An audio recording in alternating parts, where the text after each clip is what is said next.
저는 중국인이 아닙니다. 제 진짜 조상은 한국의 고구려인이었습니다. 중국의 역사학자가 국제학술대회에서 엄청난 발표를 했습니다.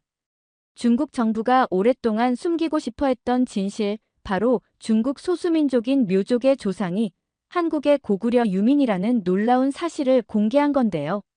그녀는 왜 자신의 위엄을 무릅쓰고 이러한 충격적인 발표를 하게 된 걸까요? 그리고 묘족 전통 문자와 한글 사이에 숨겨진 소름 돋는 유사성은 과연 무엇일까요? 구독과 좋아요 부탁드리면서 바로 시작하겠습니다.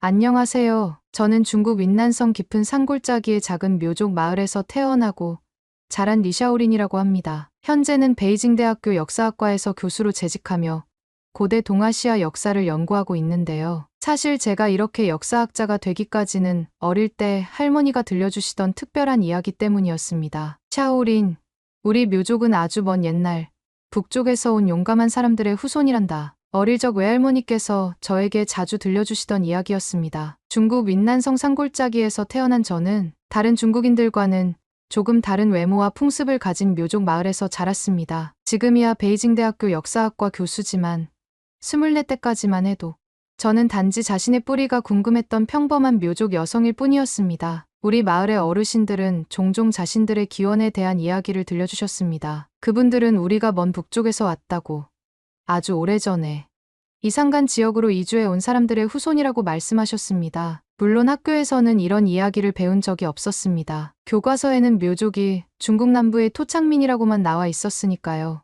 외할머니는 마을에서 전해 내려오는 옛 이야기들을 제게 들려주시곤 했습니다. 우리 조상들은 해달별을 숭배했단다. 말을 타고 사냥을 하던 용감한 사람들이었지. 그러다 남쪽으로 이주해와서 이산간 지역에 정착하게 되었단다. 이런 이야기를 들을 때마다 저는 묘한 감정에 휩싸였습니다. 마을 어르신들의 구전과 공식 역사 사이에 큰 간극이 있었으니까요. 어쩌면 이 의문을 풀기 위해 역사학과에 진학한 것인지도 모릅니다. 대학에서 역사를 공부하면서 저는 점점 더 저희 민족의 기원에 관심을 갖게 되었습니다. 문헌을 뒤적이며 찾아보니 7세기 말 고구려가 멸망한 후 상당수의 유민들이 중국 남부 지역으로 이주했다는 기록이 있었습니다. 흥미롭게도 이 시기와 경로가 묘족의 남부 정착 시기와 겹치는 부분이 있었습니다. 이건 단순한 우연일까? 저는 늦은 밤 연구실에서 자료를 읽으며 혼잣말을 했습니다. 그렇게 저는 묘족과 고구려의 연관성에 대한 연구를 조용히 시작했습니다. 어쩌면 위험할 수도 있는 연구였지만 제 뿌리에 대한 궁금증은 그 어떤 두려움보다 컸습니다. 몇 년간의 연구 끝에 저는 운명적인 발견을 하게 됩니다. 문화혁명 시기 파괴를 피해 땅속에 묻혀있다. 최근에야 발견된 고대 비석에서 사라진 줄 알았던 녹도문이라는 묘족의 전통 문자를 발견한 것입니다. 이 문자는 지금까지 묘족이 고유 문자를 가진 적이 없다고 알려진 통념을 완전히 뒤집는 증거였습니다. 윈난성 깊은 산골 마을의 동굴에서 발견된 그 비석은 제 인생을 바꿔놓았습니다. 마을 어르신들이 중요한 문화유산을 보존하기 위해 숨겨둔 이 비석에는 녹도문이라 불리는 묘족의 고대 문자가 가득했습니다. 녹도문을 처음 봤을 때 느낀 감정은 지금도 생생합니다. 손끝이 떨리고 심장이 빠르게 뛰었습니다. 이전까지 저는 우리 묘족이 문자 없이 구전으로만 문화를 전승해왔다고 배웠거든요. 그런데 눈앞에 펼쳐진 비석은 그 통념을 완전히 뒤집는 증거였습니다. 녹도문을 연구하면서 저는 점점 더 흥미로운 사실들을 발견하기 시작했습니다. 이 문자의 형태와 구조가 중국의 한자와는 전혀 달랐고 오히려 한반도에서 사용되었던 고대 문자 체계와 유사한 점이 많았습니다. 특히 자음과 모음을 구분하고 결합하는 방식이 한글의 원리와 닮아 있었습니다. 밤늦게까지 연구실에 남아 비석 사진들을 살펴보던 저는 중얼거렸습니다. 이건 단순한 우연일 수 없어. 더 깊이 연구할수록 의문은 커져갔습니다. 만약 묘족과 고구려 사이에 정말 연관성이 있다면 그것은 단순한 학술적 발견을 넘어 제 정체성에 관한 중요한 질문이었으니까요. 더 깊은 연구를 위해서는 한국의 역사학자들과 협력이 필요했습니다. 저는 학술 교류라는 명목으로 한국 방문을 계획했습니다. 동료 교수 왕민우는 걱정스러운 표정으로 물었습니다. 리 교수님, 이 연구는 매우 민감할 수 있습니다. 정말 진행하시겠습니까? 저는 단호하게 대답했습니다. 저는 반드시 진실을 알아야 합니다. 우리 민족의 진짜 뿌리가 어디인지 알고 싶어요. 2018년 봄, 저는 마침내 서울에 도착했습니다. 공항에 내리는 순간 이상하게도 낯선 이 땅이 어딘가 친숙하게 느껴졌습니다. 마치 오래전에 떠났던 곳에 돌아온 듯한 묘한 감정이 들었습니다. 한국 측 연구 파트너로는 서울대학교 고대사학과의 김 교수가 지정되었습니다. 김 교수는 고구려 역사를 전공한 세계적인 석학이었습니다. 첫 만남에서 저는 녹도문 비석의 사진과 자료를 그에게 전달했습니다. 이건 정말 놀라운 발견입니다. 리 교수님, 김 교수는 자료를 훑어보더니 눈을 크게 뜨며 놀라움을 감추지 못했습니다. 이 문자 체계는 분명 한반도의 고대 문자와 관련이 있어 보입니다. 그의 반응을 보니 제 추측이 틀리지 않았다는 확신이 들었습니다. 우리는 이 발견이 역사적으로 얼마나 중요한지 서로의 눈빛만으로도 알 수 있었습니다. 이것은 단순한 학술적 호기심을 넘어 오랫동안 잊혀지고 가려져 있던 문화적 연결고리를 발견하는 순간이었습니다. 김 교수의 연구실에서 우리는 밤늦게까지 대화를 나눴습니다. 그는 고구려 역사와 문화에 대해 상세히 설명해 주었고, 저는 묘족의 전통과 풍습에 대해 이야기했습니다. 놀랍게도 우리는 두 문화 사이에서 수많은 유사점을 발견했습니다. 장례 의식, 제사 방식, 심지어는 전통 음악의 선율까지도 닮아 있었습니다. 그날 밤, 호텔로 돌아오는 길에 서울의 밤거리를 걸으며 저는 깊은 생각에 잠겼습니다. 마치 오래된 퍼즐 조각들이 하나둘 맞춰지는 듯한 느낌이었습니다. 제 안에 흐르는 피와 이 땅 사이에 무언가 깊은 연결고리가 있다는 직감이 들었습니다. 김 교수와 저는 서울대학교의 조용한 연구실에서 밤낮으로 녹도문과 고대 한국 문자를 비교 연구했습니다. 우리의 연구는 조용히 진행되었지만 발견한 내용들은 너무나 흥미로웠습니다. 이 문자 구조를 보세요. 리 교수님. 자음과 모음을 분리하여 표기하는 이 방식은 분명 한반도의 고대 문자 체계와 동일한 원리입니다. 김 교수는 두 문자 체계를 나란히 놓고 설명했습니다. 확실히 중국의 한자와는 근본적으로 다른 문자 체계였습니다. 더 놀라운 건 이 녹도문에 사용된 단어들입니다. 많은 단어가 고대 고구려어와 어원이 같아요. 특히 하늘, 강, 말과 같은 기본 단어들이 거의 일치합니다. 연구가 진행될수록 점점 더 명확한 증거들이 쌓여갔습니다. 리 교수님, 이 자료들을 보세요. 김 교수가 고구려 유물 사진첩을 펼쳐 보여주었습니다. 고구려 여성들이 입었던 주름 치마와 묘족 여성들의 전통 치마를 비교해 보세요. 사진을 나란히 놓고 보니 놀라운 유사점이 눈에 띄었습니다. 고구려 고분 벽화에 그려진 여성들의 주름 치마와 묘족 여성들의 전통 주름 치마는 형태와 착용법이 거의 동일했습니다. 이건 단순한 우연일 수 없습니다. 저는 떨리는 목소리로 말했습니다. 중국 남방 민족 중에서 이런 형태의 주름 치마를 입는 것은 묘족이 유일합니다. 더 놀라운 발견은 장신구에서 나타났습니다. 고구려 천마총과 흥남대총에서 출토된 새날개형 관식머리 장식과 묘족 여성들이 명절이나 축제 때 쓰는 은각은 머리 장식의 형태가 놀랍도록 유사했습니다. 묘족 여성들은 화려한 색상의 긴 치마와 은으로 만든 다양한 장신구를 착용합니다. 저는 제 고향 마을의 축제 사진을 보여주며 설명했습니다. 이 은장식은 무게가 15에서 20kg에 달하기도 하는데 이는 중국 내에서도 독특한 풍습입니다. 김 교수는 고개를 끄덕이며 또 다른 자료를 꺼냈습니다. 더 중요한 것은 정신적, 문화적 유사성입니다. 고구려와 묘족 모두 시조가 아래서 태어나는 난생 신화를 공유하고 있죠. 저는 깜짝 놀랐습니다. 정말입니다. 저희 마을에서는 선조가 거대한 알에서 태어났다는 이야기가 전해 내려옵니다. 게다가 결혼 풍습과 장례 풍습도 유사합니다. 김 교수가 계속해서 설명했습니다. 특히 주목할 만한 것은 묘족의 장례 풍습에서 영혼을 북쪽 조상의 땅으로 돌려보내는 의식이 있다는 점입니다. 이어서 우리는 고구려가 숭배했던 삼족 오세발 까마귀와 묘족의 조류 숭배 전통 사이의 연관성도 발견했습니다. 이런 증거들이 쌓여감에 따라 묘족이 고구려 유민의 후손이라는 가설은 점점 더 확고해졌습니다. 묘족의 전통 의복에 사용된 문양과 고구려 고분 벽화의 문양이 유사했고, 묘족의 전통 음악에 사용되는 오음계와 고대 한국 음악의 음계도 놀랍도록 비슷했습니다. 가장 결정적인 증거는 역사 문헌에서 발견되었습니다. 당나라 시대의 기록에는 고구려 패망 후 약 20만 명의 유민들이 중국 남부 지역으로 이주했다는 기록이 있었고, 이 이주 경로와 시기가 묘족의 형성 시기와 맞아떨어졌습니다. 이건 단순한 우연이 아닙니다. 리 교수님, 묘족은 고구려 유민들의 직접적인 후손일 가능성이 매우 높아요. 김 교수의 확신에 찬 목소리에 저는 복잡한 감정이 밀려왔습니다. 기쁨과 슬픔, 그리고 혼란이 뒤섞인 감정이었습니다. 제 정체성에 대한 진실을 마주하는 순간이었으니까요. 그렇다면 왜 이런 사실이 지금까지 알려지지 않았을까요? 저는 조용히 물었습니다. 김 교수는 잠시 침묵했다가 낮은 목소리로 말을 이었습니다. 역사는 종종 현재의 필요에 따라 재해석되거나 잊혀지기도 합니다. 특히 중국 같은 대국이 주변 민족과 국가들의 역사를 자국 중심으로 편입시키는 과정에서 수많은 진실이 의도적으로 기록해서 지워졌습니다. 고구려사 왜곡은 그저 시작에 불과했죠. 소수민족의 고유한 정체성과 역사도 중화민족의 일부라는 명목하에 체계적으로 재구성되었습니다. 김 교수의 눈빛이 진지해졌습니다. 묘족만이 아닙니다. 수많은 민족들의 독자적 역사가 중국 5천년 역사라는 거대한 서사에 억지로 끼워 맞춰지는 과정에서 그들의 진짜 뿌리와 정체성이 지워졌습니다. 이것은 단순한 실수나 무관심이 아니라 철저히 계산된 문화적 동화 정책의 결과입니다. 저는 고개를 끄덕였습니다. 이런 이야기는 학계에서도 조심스럽게 다뤄지는 주제였지만 제 연구의 핵심을 관통하는 문제이기도 했습니다. 저는 이 연구 결과를 어떻게 세상에 알릴지 고민했습니다. 이것은 단순한 학술적 발견을 넘어 제 민족의 정체성과 관련된 중요한 문제였습니다. 하지만 동시에 굉장히 민감한 주제라는 점도 잘 알고 있었습니다. 어느 날 베이징의 동료 왕밍우 교수로부터 걱정스러운 메시지가 도착했습니다. 리 교수, 당신의 연구에 대한 소문이 퍼지고 있습니다. 상부에서 당신의 연구 내용을 묻는 문의가 있었어요. 조심하세요. 메시지를 받은 순간 등골이 오싹해졌습니다. 이 연구가 가져올 파장을 예상하고 있었지만 생각보다 빨리 관심을 받게 된 것 같았습니다. 김 교수는 제게 안전한 장소에서 연구를 계속할 것을 제안했습니다. 서울 외곽의 조용한 한옥으로 저를 초대했는데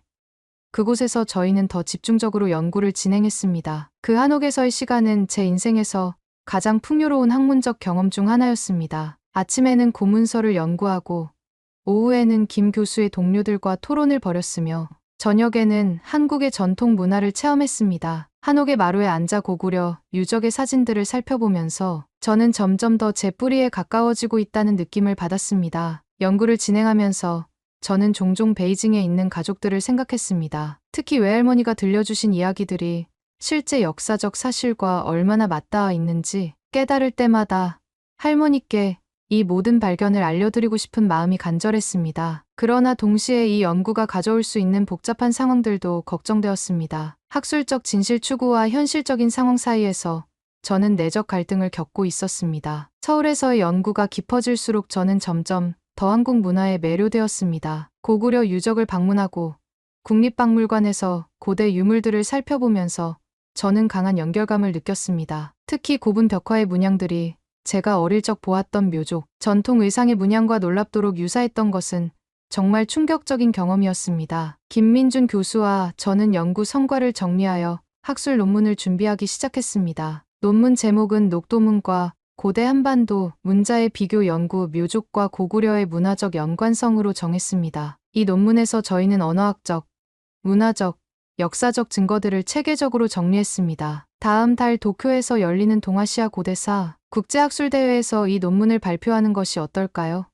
김 교수가 제안했습니다. 전 세계 역사학자들에게 이 중요한 발견을 알릴 좋은 기회가 될 것입니다. 저는 잠시 고민했습니다. 이 연구가 공개될 경우 다양한 반응과 논쟁을 불러일으킬 것이 분명했습니다. 하지만 학자로서 진실을 추구하는 것이 제 사명이라고 느꼈습니다. 좋습니다. 준비하겠습니다. 저는 결심했습니다. 도쿄 학술대회를 준비하는 과정에서 저희는 더 많은 증거를 수집했습니다. 제1교포 역사학자들의 도움으로 일본에 보존된 고대 문헌들을 검토했고 거기서도 고구려 유민의 남하와 묘족의 형성을 연결짓는 기록들을 발견했습니다. 중국 역사서에서는 묘족을 오래전부터 중국 남부에 거주한 토착민으로 기록하고 있지만 일본의 고대 문헌에는 북방에서 온 이민족으로 기록된 흥미로운 내용이 있습니다. 일본 교토대학에서 온 자료를 검토하며 김 교수가 설명했습니다. 이는 각 국가마다 역사 기록이 다르게 해석될 수 있음을 보여주는 중요한 증거였습니다. 학술대회 전날 도쿄의 한 호텔 방에서 저와 김 교수는 마지막 발표 준비를 점검하고 있었습니다. 저는 긴장되면서도 설레는 마음이었습니다. 이 발표가 학계에 어떤 반향을 일으킬지 그리고 제 미래에 어떤 영향을 미칠지 생각하니 가슴이 두근거렸습니다. 리 교수님, 괜찮으세요? 많이 긴장되시나요? 김 교수가 물었습니다. 저는 창밖으로 보이는 도쿄의 밤 풍경을 바라보며 대답했습니다. 네, 솔직히 많이 긴장됩니다. 이 연구가 어떻게 받아들여질지 걱정되네요. 하지만 동시에 이건 제가 반드시 해야 할 일이라고 느껴요. 김 교수는 따뜻하게 미소 지었습니다. 용기 있는 결정입니다. 역사적 진실을 추구하는 일은 때로 쉽지 않지만 매우 가치 있는 일이죠. 그날 밤, 저는 윈난성에 계신 부모님과 외할머니를 떠올리며 잠들기 전에 조용히 기도했습니다. 할머니, 제가 찾은 진실이 할머니가 들려주신 이야기와 정말 맞닿아 있어요. 곧 모든 것을 알려드릴게요. 다음 날 아침, 저는 일찍 일어나 호텔 창문을 열었습니다. 도쿄의 맑은 하늘이 제게 새로운 용기를 주는 것 같았습니다. 오늘은 제 학문적 여정에서 가장 중요한 날이 될 것이고, 어쩌면 제 인생에도 큰 전환점이 될지도 모른다는 생각이 들었습니다. 발표 준비를 마친 후, 김 교수와 함께 학술대회장으로 향했습니다. 가슴 속에는 긴장감과 사명감이 교차했습니다. 이제 돌이킬 수 없는 강을 건너는 순간이 다가오고 있었습니다. 학술대회장은 세계 각국에서 온 역사학자들로 붐볐습니다. 저는 발표 시간이 다가올수록 긴장감에 손이 떨렸습니다. 이곳에서 제 연구를 발표한다는 것은 단순한 학술적 발표를 넘어 제 인생의 큰 전환점이 될 것이라는 느낌이 강하게 들었습니다. 발표 직전, 저는 화장실에 들러 거울 앞에 서서 깊은 숨을 들이마셨습니다. 거울 속 제 얼굴에는 긴장감과 함께 묘한 결연함이 서려 있었습니다. 이제 돌이킬 수 없어. 저는 스스로에게 속삭였습니다. 발표대에 오른 저는 잠시 청중을 둘러보았습니다. 다양한 국적의 학자들이 기대와 호기심이 담긴 눈빛으로 저를 바라보고 있었습니다. 심호흡을 한번 하고 저는 발표를 시작했습니다. 오늘 저는 중국 묘족과 고구려 사이의 역사적 연관성에 대한 새로운 발견을 여러분과 공유하고자 합니다. 첫 슬라이드에는 고구려 고분 벽화와 묘족 전통 의상의 문양을 나란히 배치했습니다. 청중들 사이에서 놀라움의 소리가 들려왔습니다. 이어서 녹도문 비석과 고대 한국 문자를 비교한 자료를 보여주며 설명을 이어갔습니다. 이 녹도문은 표의문자가 아닌 표음문자 체계를 가지고 있으며 한글과 마찬가지로 자음과 모음을 분리하여 표기합니다. 이는 중국의 문자 체계와는 근본적으로 다른 원리입니다. 발표가 진행될수록 청중들의 반응은 뜨거워졌습니다. 특히 당나라 시대 문헌에서 발견된 고구려, 유민의 남아 기록과 묘족, 형성 시기의 일치성을 보여줄 때는 여러 학자들이 격렬하게 메모를 하는 모습이 보였습니다. 결론적으로 현재 중국 윈난성과 구이저우성 일대에 거주하는 묘족은 7세기 말 멸망한 고구려의 유민들이 이주한 후 형성된 민족일 가능성이 높습니다. 이는 단순한 가설이 아니라 언어학적, 문화적, 역사적 증거들이 뒷받침하는 견해입니다. 발표가 끝나고 질문 시간이 시작되었습니다. 여러 학자들이 손을 들었고 그 중에서도 베이징 대학의 장웨이 교수가 가장 먼저 발언권을 얻었습니다. 이 교수님, 당신의 연구는 매우 흥미롭지만 상당히 논쟁적인 주장입니다. 당신이 제시한 증거들이 다른 역사적 맥락에서 해석될 가능성은 없습니까? 장 교수의 질문에는 도전적인 뉘앙스가 담겨 있었습니다. 저는 침착하게 답변했습니다. 물론 모든 역사적 증거는 다양한 관점에서 해석될 수 있습니다. 그러나 제가 제시한 언어학적, 문화적 유사성의 총체적 증거들은 단순한 우연으로 설명하기 어렵습니다. 저는 이 연구가 동아시아, 고대사 이해의 새로운 시각을 제공할 수 있다고 생각합니다. 다음으로 미국 하버드 대학의 동아시아 교수가 질문했습니다. 만약 묘족이 정말 고구려 유민의 후손이라면 이것이 동아시아, 고대사 연구에 어떤 의미를 갖는다고 보시나요? 이 질문은 제게 깊은 생각을 요구했습니다. 잠시 생각한 후 저는 조심스럽게 대답했습니다. 이러한 발견은 동아시아 여러 민족들의 역사적 연결성을 재조명하는 계기가 될 수 있습니다. 우리가 알고 있던 것보다 민족 간 교류와 이동이 훨씬 더 활발했을 가능성을 보여주며 문화적 유산을 새로운 시각에서 바라볼 수 있게 해줍니다. 질의응답 시간이 끝나고 저는 발표대에서 내려왔습니다. 회의장 분위기는 뜨겁게 달아올라 있었고 여러 학자들이 저에게 추가 질문을 하기 위해 다가왔습니다. 그 중에는 제 연구를 지지하는 사람들도 있었고 비판적인 시각을 가진 사람들도 있었습니다. 학술대회가 끝난 후 김 교수와 저는 호텔 로비에서 잠시 휴식을 취하고 있었습니다. 그때 베이징 대학의 장웨이 교수가 다가왔습니다. 그의 표정은 심각했습니다. 리 교수, 잠시 이야기 좀 할 수 있을까요? 호텔 로비의 조용한 구석에서 장웨이 교수는 저에게 낮은 목소리로 말을 건넸습니다. 리 교수, 당신의 연구는 많은 논란을 일으킬 것이 분명합니다. 귀국하시면 상당한 압력을 받으실 수도 있어요. 그의 말투는 경고인 동시에 걱정의 뉘앙스도 담겨 있었습니다. 저는 그의 눈을 똑바로 바라보며 대답했습니다. 장 교수님, 저는 학자로서 진실을 추구할 의무가 있다고 생각합니다. 제 연구가 논란이 될 수 있다는 점은 이해하지만 역사적 사실은 감춰지거나 왜곡되어서는 안 된다고 믿습니다. 장 교수는 잠시 침묵했다가 고개를 끄덕였습니다. 당신의 용기는 존경합니다. 하지만 조심하세요. 역사는 종종 현재의 관점에 의해 재해석되니까요. 그가 떠난 후 김 교수가 다가와 물었습니다. 무슨 말을 했나요? 저는 장 교수의 경고를 전했고 김 교수는 걱정스러운 표정을 지었습니다. 리 교수님, 이제 어떻게 하실 계획인가요? 베이징으로 바로 돌아가실 겁니까? 이 질문은 제가 며칠 동안 고민해온 문제였습니다. 베이징으로 돌아간다면 아마도 제 연구는 계속하기 어려울 것이고 심지어 학문적 제재를 받을 수도 있었습니다. 하지만 돌아가지 않는다면 그것은 가족과 고향을 떠나는 어려운 결정이 될 것입니다. 아직 확실하지 않아요. 좀 더 생각해봐야 할 것 같습니다. 이튿날 학술대회의 마지막 날이었습니다. 발표장에 도착하자마자 저는 여러 언론사 기자들에게 둘러싸였습니다. 제 연구가 이미 큰 화제가 되고 있었던 것입니다. 리 교수님, 묘족과 고구려의 연관성에 대한 당신의 주장이 중국과 한국, 양국의 학계에 큰 반향을 일으키고 있습니다. 이에 대한 추가 설명을 해주실 수 있을까요? 저는 침착하게 대답했습니다. 제 연구는 순수하게 학술적 관점에서 진행되었습니다. 역사적 진실을 밝히는 것이 목적이지 어떤 현대적 해석이나 주장을 하려는 것이 아닙니다. 그날 오후 놀라운 소식이 전해졌습니다. 한국의 몇몇 언론과 방송사에서 저에게 인터뷰 요청이 들어왔으며 국제학술지들도 이 발견에 관심을 보이기 시작했습니다. 그리고 더 놀라운 것은 중국 내 묘족 커뮤니티에서도 이 소식이 빠르게 퍼지고 있다는 것이었습니다. 김 교수가 제게 보여준 온라인 게시판에는 묘족 청년들이 올린 수많은 댓글들이 있었습니다. 그들 중 상당수가 자신들의 뿌리에 대한 새로운 관심을 표현하고 있었습니다. 교수님, 당신의 연구 덕분에 우리는 진짜 우리 자신을 찾을 수 있게 되었습니다. 저희 할머니도 항상 우리가 북쪽에서 왔다고 말씀하셨거든요. 이런 메시지들을 읽으며 저는 깊은 감동을 느꼈습니다. 제 연구가 단순한 학술적 발견을 넘어 많은 사람들의 정체성과 뿌리에 대한 이해에 영향을 미치고 있다는 사실이 가슴 벅찼습니다. 학술대회 마지막 날, 저는 중요한 결정을 내렸습니다. 당분간 한국에 머물면서 연구를 계속하기로 한 것입니다. 이것은 쉬운 결정이 아니었지만 제 연구를 이어가기 위해서는 필요한 선택이었습니다. 김 교수는 제 결정을 듣고 크게 기뻐했습니다. 서울대학교에서 당신을 위한 자리를 마련할 수 있을 거예요. 함께 이 연구를 발전시켜 나갑시다. 그날 저녁 도쿄의 한 조용한 일식당에서 김 교수와 식사를 하며 저는 미래에 대한 생각을 나눴습니다. 이제 무엇을 연구하고 싶으세요?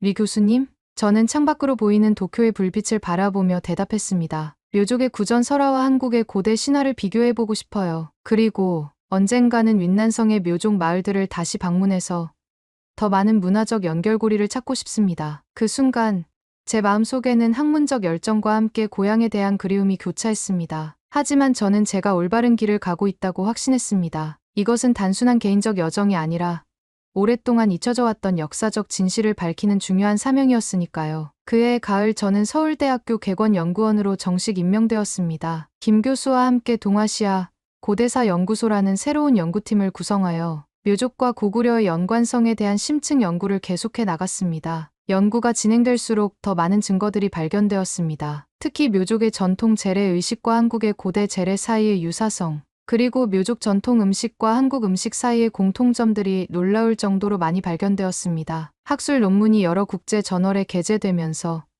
저희 연구는 전 세계 역사학계에서 주목받기 시작했습니다. 처음에는 회의적이었던 많은 학자들도 점차 저희가 제시한 증거들의 설득력을 인정하기 시작했습니다. 중국은 제 연구 결과에 즉각적이고 강력하게 반발했습니다. 중국 문화부와 역사학회는 공식 성명을 통해 역사적 사실을 왜곡하고 민족 분열을 조장하는 비학문적 주장이라며 맹비난했으며 국영 미디어에서는 연일 비판 보도가 쏟아졌습니다. 심지어 베이징 대학에서는 제 연구실이 폐쇄되고 모든 자료가 압수되는 사태까지 벌어졌습니다. 공식적으로는 여전히 부정적인 시각이 우세했지만 학계 내부에서는 조금씩 변화의 조짐이 보이기 시작했습니다. 몇몇 용기 있는 제3국의 학자들이 조심스럽게 저희 연구를 지지하는 논문을 발표하기 시작했습니다. 가장 큰 변화는 묘족 사회에서 일어났습니다. 제 연구 결과가 알려지면서 많은 묘족 사람들이 자신들의 뿌리와 정체성에 대해 새롭게 관심을 갖기 시작했습니다. 할머니는 우리가 해, 달, 별을 숭배하던 북쪽의 용감한 사람들의 후손이라고 말씀하셨는데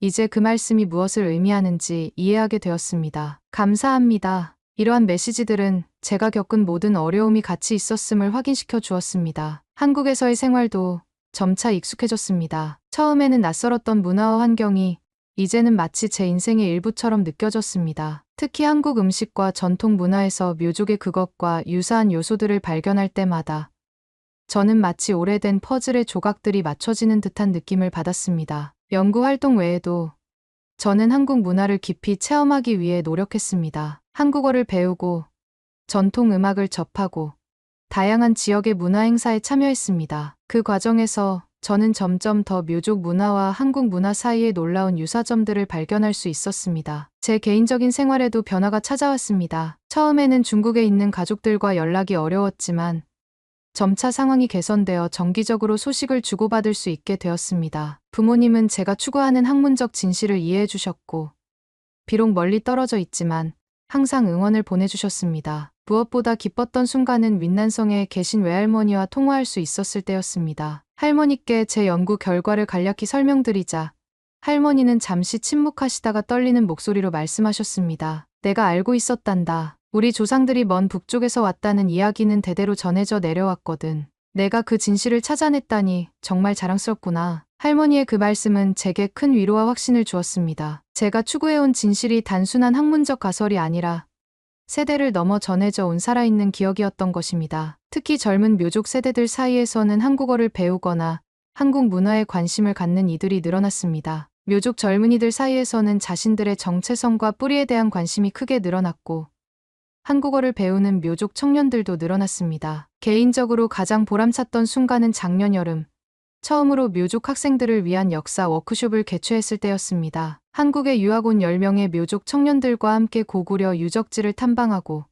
그들의 뿌리와 문화적 연관성에 대해 토론했던 그 시간은 정말 특별했습니다. 한 여학생이 고구려 고분 벽화 앞에 서서 눈물을 흘리며 말했습니다. 이 그림들이 우리 마을의 전통 자수 문양과 똑같아요. 할머니가 만드신 옷에서 봤던 무늬들이에요. 그 순간 저는 제 연구가 단순한 학문적 발견을 넘어 오랫동안 잊혀져 왔던 문화적 연결고리를 회복하는 의미 있는 작업이라는 것을 깨달았습니다. 몇 달이 흘러 저는 마침내 윈난성의 부모님을 한국으로 초대할 수 있었습니다. 80세가 넘은 외할머니는 건강상의 이유로 오지 못했지만 부모님은 2주간 한국에 머물면서 제가 새롭게 발견한 세계를 경험할 수 있었습니다. 경복궁을 방문했을 때 어머니는 궁궐의 건축 양식과 장식들을 보며 놀라움을 금치 못했습니다. 이것들이 우리 마을의 오래된 사당과 너무 비슷해. 색깔과 문양이 거의 같구나. 아버지는 평소 과묵한 성격이었지만 국립중앙박물관의 고구려 전시실에서는 눈물을 보이셨습니다. 내가 옳았구나, 샤오린.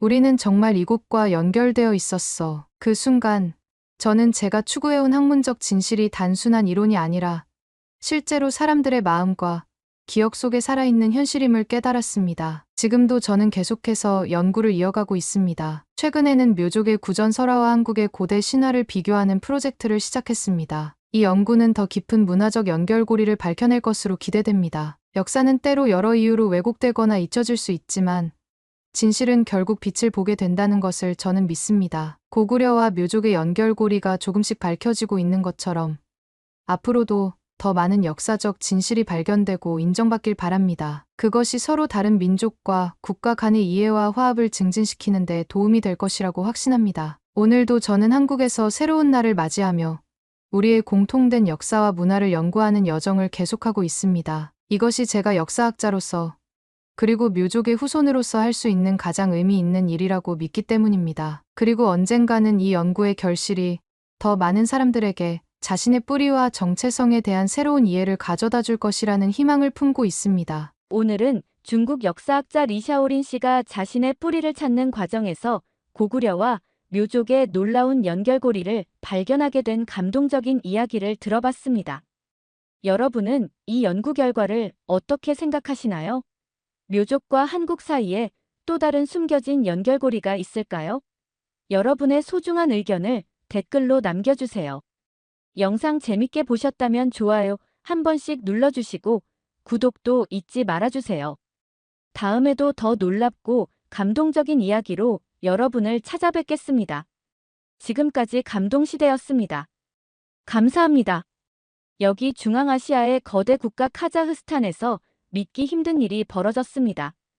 단군 신화가 자신들의 역사라고 공식 발표한 카자흐스탄. 이 소식을 들은 중국 측은 이를 급하게 부정하고 있는데요. 도대체 중앙아시아 한복판에서 한국과 단군이 왜 등장했을까요? 이 놀라운 사건의 숨겨진 진실, 구독과 좋아요 부탁드리면서 지금 바로 시작하겠습니다.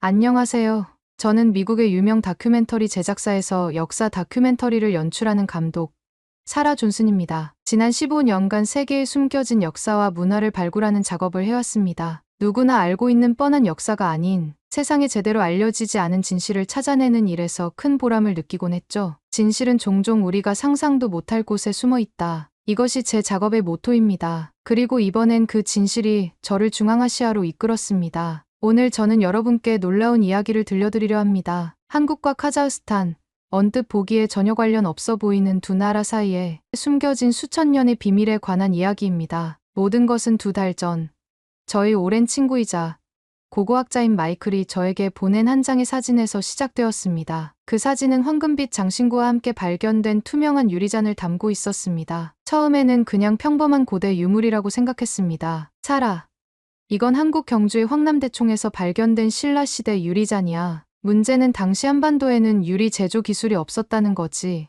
마이클의 말에 저는 단순한 호기심을 넘어 깊은 의문을 품게 되었습니다. 그리고 이어진 그의 말은 저를 더욱 놀라게 했습니다. 최근 카자흐스탄 카라흐가치 지역에서 발견된 유리잔과 거의 똑같아. 시기도 일치해. 이게 단순한 우연일까? 저는 즉시 취재를 결심했습니다. 한국의 신라와 중앙아시아 카자흐스탄 사이에 어떤 연결고리가 있는지, 만약 있다면 그것이 의미하는 바가 무엇인지 알고 싶었습니다. 그것은 우리가 알고 있는 역사를 완전히 뒤바꿀 수도 있는 발견이었으니까요. 카자흐스탄으로 떠나기 전, 저는 한국의 역사에 대해 기본적인 정보를 수집했습니다. 단군 신화, 고조선, 삼국시대. 그러나 제가 한국 역사에 대해 알면 알수록 더 많은 의문이 생겨났습니다. 결국 저는 카자흐스탄 알마티행 비행기에 몸을 실었습니다. 16시간 반 비행 끝에 도착한 알마티는 놀랍도록 아름다운 도시였습니다. 멀리 설산이 보이고 도시는 현대적인 건물과 전통적인 건축물이 조화롭게 어우러져 있었습니다. 그리고 저는 그곳에서 처음으로 놀라운 발견을 하게 됩니다. 알마티에 있는 한 은행의 이름이 탱그리 은행이었던 것입니다. 탱그리라. 왜 이 단어가 저에게 익숙하게 들리는지 그때는 몰랐습니다. 알마티에 도착한 첫날, 저는 현지 가이드인 아이다를 만났습니다. 알마티 대학교에서 역사학을 전공한 아이다는 제 취재에 큰 도움을 주었습니다. 첫 만남에서 아이다가 건넨 한마디는 제 여정의 방향을 완전히 바꿔놓았습니다. 존슨 감독님, 카자흐스탄에서 가장 높은 산이 무엇인지 아세요? 우리는 그 산을 칸탱글이라고 부릅니다. 이것을 한국어로 번역하면 단군왕산이 된다고 하더군요. 순간 저는 귀를 의심했습니다. 단군이라니, 한국의 건국신화에 등장하는 그 단군과 같은 말이라니요? 아이다는 제 표정을 보고 미소를 지었습니다. 우리 카자흐스탄에는 전설이 있어요. 단군이 칸탱그리에 내려와 카자흐스탄을 건국했다는 이야기죠. 신기하지 않나요? 저는 더 깊이 알아보고 싶어 다음 날 아이다와 함께 알마티 중앙박물관을 방문했습니다. 박물관 큐레이터인 누르술탄 박사는 저희를 반갑게 맞아주었습니다. 누르술탄 박사는 카자흐스탄과 한국의 역사적 연결성을 연구해온 전문가였습니다. 환영합니다. 존슨 감독님, 흥미로운 질문을 가지고 오셨군요. 누르술탄 박사는 유리 진열장에서 동전 하나를 꺼내 보여주었습니다. 그것은 2016년에 카자흐스탄에서 발행한 특별 기념주화였습니다. 동전 앞면에는 카자흐스탄 공화국 문장이, 뒷면에는 놀랍게도 신단수 아래 곰과 호랑이 사이에 앉아있는 단군의 모습이 선명하게 새겨져 있었습니다. 더욱 놀라운 것은 한글로 단군전이라고 새겨져 있다는 점이었습니다. 이건 단순한 우연이 아닙니다. 카자흐스탄 중앙은행이 2016년에 발행한 기념주화입니다. 카자흐스탄에 사는 고려인들을 위한 것이기도 하지만 우리가 단군과 깊은 연관이 있다는 사실을 기념하기 위한 것이기도 하죠. 저는 의문이 꼬리에 꼬리를 물었습니다. 과연 이것이 단순한 우연일까요? 아니면 우리가 몰랐던 역사적 진실이 숨겨져 있는 것일까요? 그런데 박사님, 현재 카자흐스탄의 수도 이름도 특별한 의미가 있다고 들었는데요. 누르술탄 박사는 고개를 끄덕였습니다. 맞습니다. 우리 수도의 이름은 아스타나입니다. 이 이름은 고조선의 수도였던 아사달과 매우 유사하죠. 아사 또는 아스는 아침을 의미하고 달과 타나는 모두 땅을 의미합니다. 즉, 아침의 땅, 새로운 시작의 땅이라는 뜻이죠. 이 말에 저는 전율을 느꼈습니다. 단순한 언어적 유사성을 넘어 실제로 역사적 연결고리가 있을 가능성이 커지고 있었습니다. 그뿐만이 아닙니다. 누르술탄 박사는 계속해서 설명했습니다. 카자흐스탄에서는 주스라는 전통적인 정치 체제가 있었는데 이는 고조선의 조선 체제와 유사합니다. 또한 중간 주스인 케레이라는 부족은 한국어의 결의와 발음이 비슷하죠. 저는 점점 더 깊은 연구의 필요성을 느꼈습니다. 이것이 단순히 언어적 우연의 일치인지 아니면 실제로 카자흐스탄과 한국이 역사적으로 연결되어 있는지 확인하고 싶었습니다. 박사님, 혹시 이런 연결성을 증명할 수 있는 다른 증거들도 있을까요? 누르술탄 박사는 미소를 지으며 고개를 끄덕였습니다. 물론입니다. 내일 우리 함께 카자흐스탄 국립기록보관소를 방문해 보시겠어요? 거기에는 더 많은 비밀이 기다리고 있습니다. 다음 날 아침, 저는 누르술탄 박사와 함께 카자흐스탄 국립기록보관소를 방문했습니다. 웅장한 건물 안으로 들어서자 세월의 무게가 느껴지는 고문서들이 가득했습니다. 누르술탄 박사는 저를 특별 보관실로 안내했습니다. 이곳에는 대중에게 공개되지 않은 자료들이 보관되어 있습니다. 특별히 허가를 받았으니 함께 살펴보죠. 보관실에서 누르술탄 박사가 꺼낸 것은 오래된 양피지에 그려진 벽화의 복제본이었습니다. 벽화에는 갑옷을 입고 칼을 찬 사람들의 모습과 함께 신라라는 글자가 선명하게 고구려 사신의 복장을 한 그림이 그려져 있었습니다. 이것은 우즈베키스탄 사마르칸드의 아프라시아 궁전에서 발견된 7세기 벽화입니다. 고구려 사신들의 모습을 담고 있죠. 이 벽화는 중앙아시아와 한반도의 고대 교류를 증명하는 중요한 증거입니다. 저는 감탄했습니다. 7세기에 이미 고구려 사신들이 중앙아시아까지 왔다는 사실이 놀라웠습니다. 그런데 누르술탄 박사의 다음 말은 더욱 충격적이었습니다. 그런데 이보다 훨씬 이전,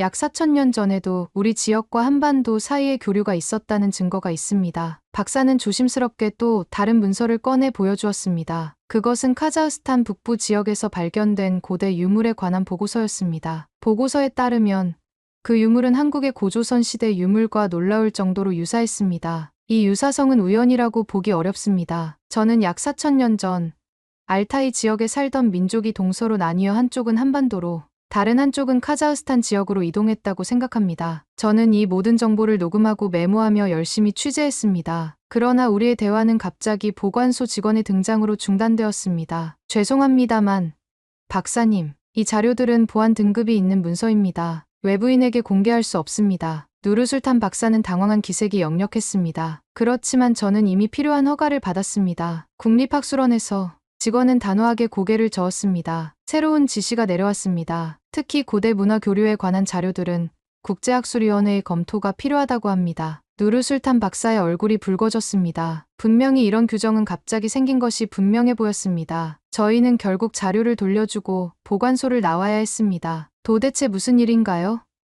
저는 밖으로 나오며 물었습니다. 누르술탄 박사는 깊은 한숨을 내쉬었습니다. 국제학계의 압력입니다. 카자흐스탄과 한국의 고대 연결성을 인정하면 기존 역사학계의 많은 정설이 무너질 수 있거든요. 특히 동북아시아 역사를 주도해온 특정 국가들의 역사관과 충돌하게 됩니다. 저는 점점 더 혼란스러워졌습니다. 왜 이런 역사적 연구가 그토록 민감한 문제가 되는 걸까요? 그렇다면 다른 방법으로 접근해야겠네요. 한국에서도 이런 연구가 진행되고 있나요? 누르술탄 박사는 고개를 끄덕였습니다. 물론입니다. 한국 서울대학교의 이강민 교수가 이 분야 최고 전문가죠. 사실 저는 그와 함께 연구를 진행하고 있었습니다. 그날 저녁 호텔로 돌아와 제 다큐멘터리 팀과 화상회의를 했습니다. 제작 책임자인 로버트는 제 취재 방향에 우려를 표했습니다. 사라, 솔직히 말해서 이 주제는 상당히 논쟁적이야. 우리가 어느 한쪽의 역사관을 지지하는 것처럼 보일 수 있어. 시청자들에게 객관적인 다큐멘터리를 제공한다는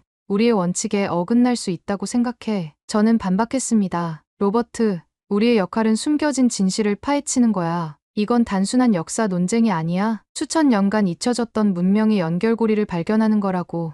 로버트는 여전히 회의적이었습니다. 그렇다면 더 확실한 증거가 필요해. 이 분야 최고 전문가들의 인터뷰. 논쟁의 여지가 없는 고고학적 증거. 그런 것들 없이는 그저 흥미로운 추측에 불과할 뿐이야. 저는 결심했습니다. 한국으로 가서 이강민 교수를 만나 더 확실한 증거를 찾아야겠다고 말이죠. 로버트, 내가 한국에 가서 이강민 교수를 만나볼게.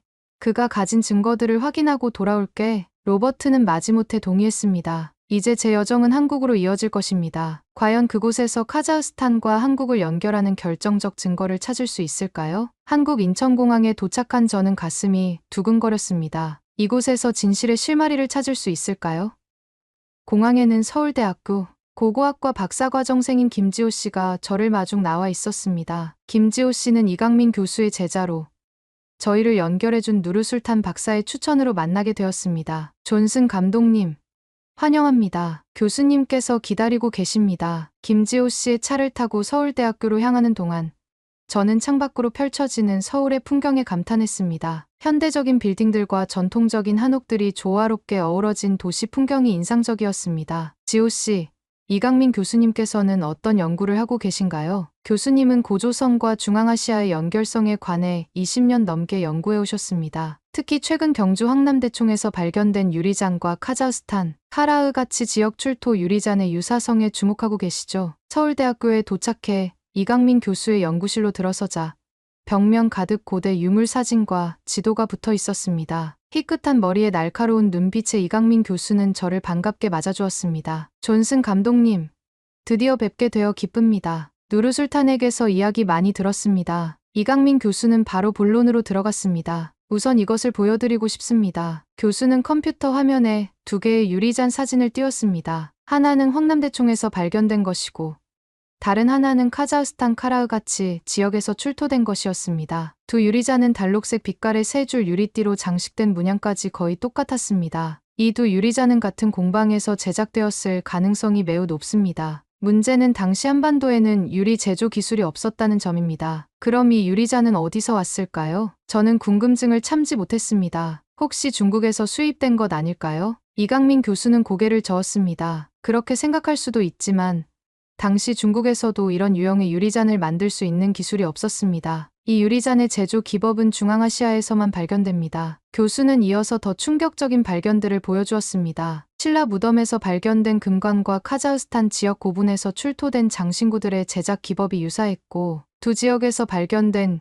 고대 문자 역시 놀라운 공통점을 갖고 있었습니다. 이런 유사성들은 우연의 일치라고 보기 어렵습니다. 저는 약 4,000년 전 알타이 산맥 지역에서 살던 민족이 동서로 나뉘어 이동했다고 봅니다. 동쪽으로 간 집단이 한반도에 정착해 훗날 고조선을 세웠고 서쪽으로 간 집단이 카자흐스탄 지역에 정착했다는 것이죠. 연구 자료를 살펴보던 중 제 시선이 책상 위에 놓인 국제학술대회 팜플렛에 꽂혔습니다. 이게 무슨 행사인가요? 이강민 교수는 팜플렛을 건네주며 설명했습니다. 이틀 후에 열리는 동아시아 고대 문명의 기원과 교류라는 주제의 국제학술대회입니다. 저도 발표자로 참여하는데 카자흐스탄과 한국의 고대 연결성에 관한 새로운 연구 결과를 발표할 예정이죠. 팜플렛을 살펴보던 저는 발표자 명단에서 눈에 익은 이름을 발견했습니다. 베이징 대학의 왕쉬민 교수. 이분도 발표하네요. 이강민 교수의 표정이 갑자기 굳어졌습니다. 네. 왕 교수는 제 연구와 완전히 반대되는 입장입니다. 그는 한반도의 문명이 기원전 한사곤 설치 이후에야 본격적으로 시작되었다고 주장하죠. 사실상 한국 고대사의 독자성을 부정하는 입장이라고 볼 수 있습니다. 김지호가 부연 설명했습니다. 왕 교수는 학계에서 꽤 영향력 있는 인물입니다. 그의 주장은 한국 고대사를 중국 역사의 일부로 편입시키려는 의도가 있어요. 특히 이번 학회에서는 이강민 교수님의 연구를 정면으로 반박할 예정이라고 들었습니다. 이강민 교수는 심각한 표정으로 덧붙였습니다. 사실 이 문제는 단순한 학문적 논쟁을 넘어섭니다. 제 연구가 인정받으면 동아시아 고대사의 판도가 크게 바뀔 수 있거든요. 특히 중국 중심의 역사관에 큰 도전이 될 테니까요. 저는 이 학술대회가 단순한 발표의 장이 아니라 진실과 왜곡 사이의 팽팽한 대결의 장이 될 것임을 직감했습니다. 교수님, 그 학회에 저도 참석하고 싶습니다. 두 입장이 어떻게 충돌하는지 직접 보고 싶네요. 이강민 교수는 고개를 끄덕였습니다. 좋습니다. 그곳에서 왕쉬민 교수의 주장과 제 반박을 모두 들으실 수 있을 겁니다. 그리고 제가 준비한 결정적인 증거도요. 결정적인 증거라면? 이강민 교수는 신중하게 대답했습니다. 최근 카자흐스탄 박물관에서 발견된 유적에는 갑옷을 입고 칼을 찬 고구려 사신의 그림이 선명하게 그려져 있었습니다. 또한 놀랍게도 고구려 수도 졸본이라는 명칭이 카자흐스탄 사람들에게 익숙한 이름으로 오래전부터 전해 내려오고 있다는 점도 확인했습니다.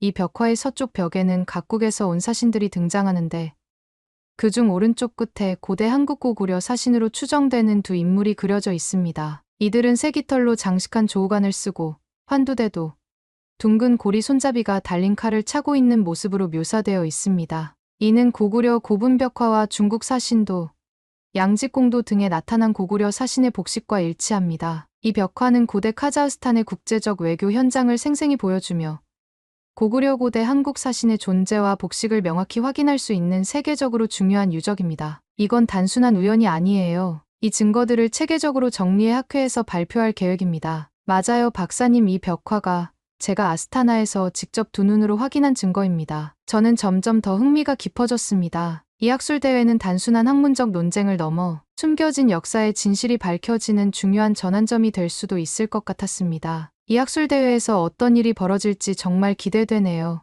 교수님, 이강민 교수는 의미심장한 미소를 지었습니다. 역사의 진실은 언젠가는 밝혀지기 마련입니다.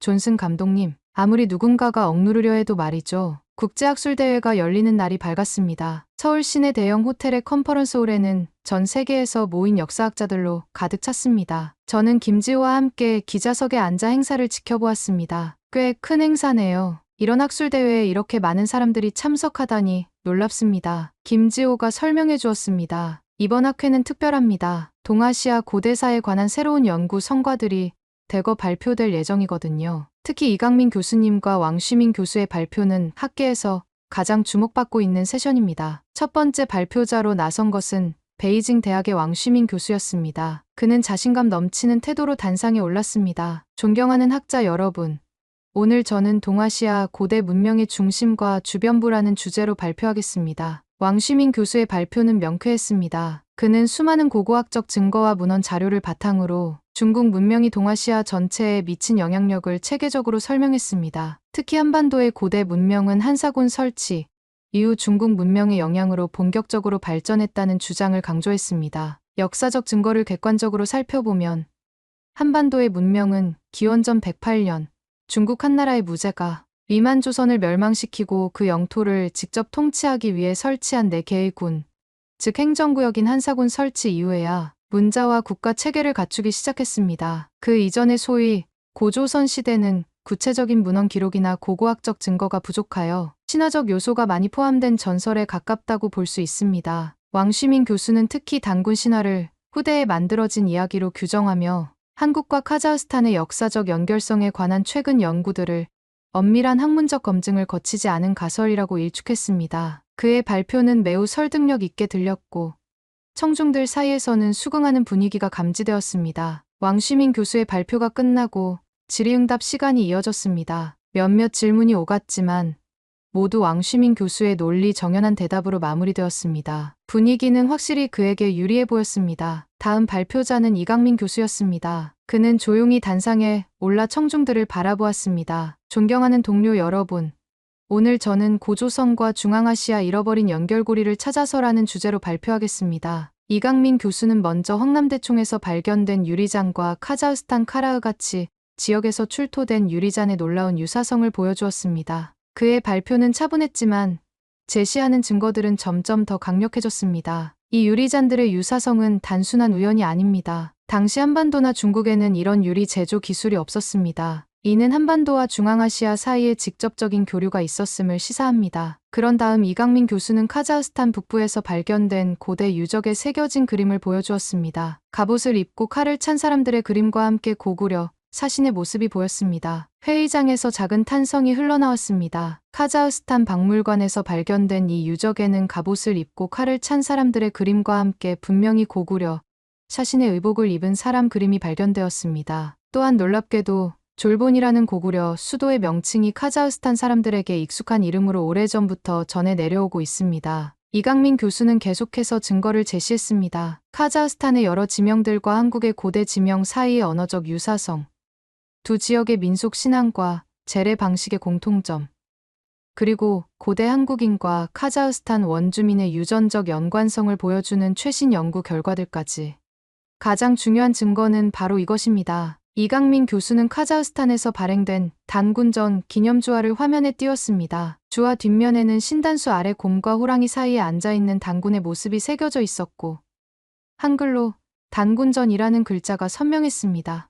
2016년 카자흐스탄 중앙은행이 발행한 이 기념주화는 카자흐스탄 사람들이 단군을 그들의 역사적 뿌리로 인식하고 있음을 보여줍니다. 이것은 단순한 문화적 교류를 넘어 두 지역 사이의 깊은 역사적 연결성을 시사합니다. 이강민 교수의 발표가 마무리되자 회의장은 잠시 정적에 휩싸였습니다. 그의 주장은 기존의 동아시아 역사관에 근본적인 도전을 제기하는 것이었기 때문입니다. 그러나 그가 제시한 증거들이 너무나 구체적이고 실질적이어서 쉽게 반박하기 어려워 보였습니다. 질의응답 시간에 왕시민 교수가 가장 먼저 손을 들었습니다. 이강민 교수님, 흥미로운 발표였습니다만 단순한 문화적 교류와 실제 역사적 연결성은 다른 문제입니다. 특히 카자흐스탄에서 발행한 기념조화는 최근의 문화적 이벤트에 불과하지 않습니까? 이강민 교수는 침착하게 대답했습니다. 왕 교수님 질문 감사합니다. 물론 기념조화 자체는 최근의 발행물입니다. 하지만 그것이 상징하는 역사적 인식은 오래된 것입니다. 카자흐스탄 전통에서 탱글이라 불리는 하늘씨는 한국의 단군과 매우 유사한 특성을 가지고 있습니다. 또한 카자흐스탄 현지에서는 수많은 고조선과 관련된 지명과 전설이 전해 내려오고 있습니다. 이어서 이강민 교수는 카자흐스탄 수도 아스타나와 고조선 수도 아사달의 언어적 유사성을 설명했습니다. 아사 또는 아스는 아침을 의미하고 달과 타나는 모두 땅을 의미합니다. 두 수도 이름 모두 아침의 땅, 새로운 시작의 땅이라는 동일한 의미를 가지고 있습니다. 이런 유사성들이 단순한 우연일까요? 회의장 안은 다시 한번 술렁였습니다. 왕시민 교수의 표정이 굳어졌습니다. 그는 다시 손을 들어 질문했습니다. 그래도 여전히 구체적인 문헌 기록이 부족합니다. 카자흐스탄과 고조선의 연결을 직접적으로 언급하는 역사 문헌이 있습니까? 이강민 교수는 미소를 지었습니다. 역사는 문헌 기록만으로 판단할 수 없습니다.